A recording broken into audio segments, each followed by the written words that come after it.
महिला शादीशुदा थी, उसके 3 बच्चे थे, यहाँ तक कि उसका पति भी था, लेकिन उसके बावजूद उसका अवैध संबंध 14 साल के एक लड़के के साथ चल रही थी और वो अपनी हवस को पूरा करने के लिए 14 साल के लड़के के साथ शारीरिक संबंध बना लेती है। लेकिन एक दिन जब उसके साथ बार-बार शारीरिक संबंध बना रही होती है, तो उसी बीच कुछ ऐसी घटना हो जाती है, कुछ ऐसा कांड हो जाता है कि जिसमें महिला की जान चली जाती है।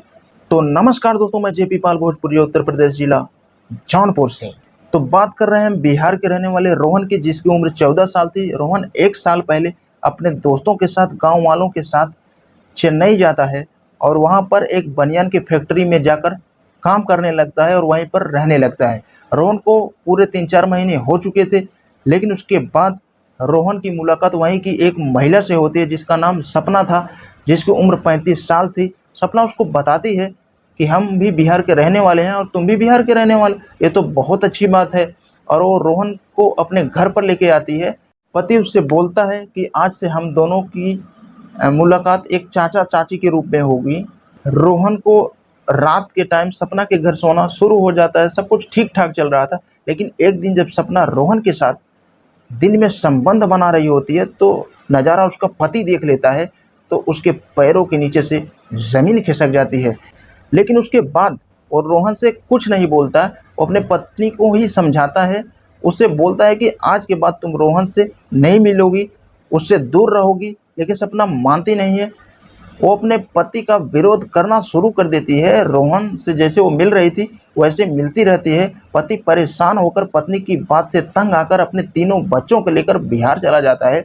लेकिन सपना को दुख नहीं होता है, अपने पति के जाने पर वो खुश हो जाती है और रोहन को बुलाती है। उससे बोलती है कि अब कोई दिक्कत नहीं है हमारे बीच, जो मेरा पति मेरे बीच में आ रहा था वो जा चुका है, अब हम दोनों यहीं रहेंगे। सपना को कोई दिक्कत नहीं थी क्योंकि रोहन परमानेंटली उसके घर पर ही था।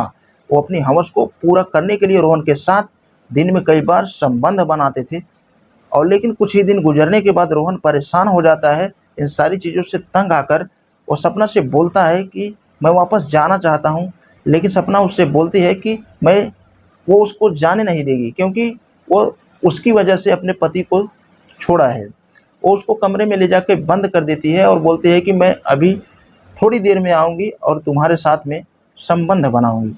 रोहन परेशान था और वो सोच रहा था कि आखिर करें तो क्या करें, और उसको एक चाकू देखता है, उस चाकू को चादर के नीचे छुपा देता है। कुछ ही देर के बाद सपना आती है, वो उसके साथ शारीरिक संबंध बनाना शुरू कर देती है। लेकिन जैसे ही वो संबंध बना रही होती है, उतने में वो चाकू को निकाल कर सपना के गर्दन में घोंप देता है। सपना गिर जाती है और उसके गर्दन से बहुत ब्लड निकलने लगता है और वो लड़का बाहर भाग जाता है। वो बाहर जाके बोलता है कि उसकी चाची की अंदर लाश पड़ी हुई है। पुलिस को फ़ोन करते हैं, पुलिस आती है। लेकिन जब रोहन से पूछताछ की जाती है तो वो घबराया हुआ था, कोई ठीक जवाब नहीं दे पाता, डायरेक्ट अपना गुनाह कबूल करते हुए अपनी कहानी को बता देता है। पुलिस सपना की बॉडी को उठाकर पोस्टमार्टम के लिए भेजती है। लेकिन जब ये खबर मोहल्ले वालों को पता चलती है, सबका यही कहना है कि सपना को कोई और लड़का नहीं मिला था जो 14 साल लड़के के साथ उसने ऐसी हरकत की, ऐसा संबंध बनाई। आप उसके बारे में क्या बोलना चाहेंगे? कमेंट बॉक्स में ज़रूर अपना कमेंट दें। अगर आप हमारे चैनल पे नए हैं तो हमारे चैनल को सब्सक्राइब करके बेल का आइकन ऑल पे ज़रूर प्रेस करें, ताकि कोई भी वीडियो लेके आऊँ तो आप तक आसानी से पहुंच सके। और फेसबुक पे देख रहे हैं तो हमारे फेसबुक पेज को फॉलो करें। लड़की के बारे में आपका क्या राय है? कमेंट्स ज़रूर दें।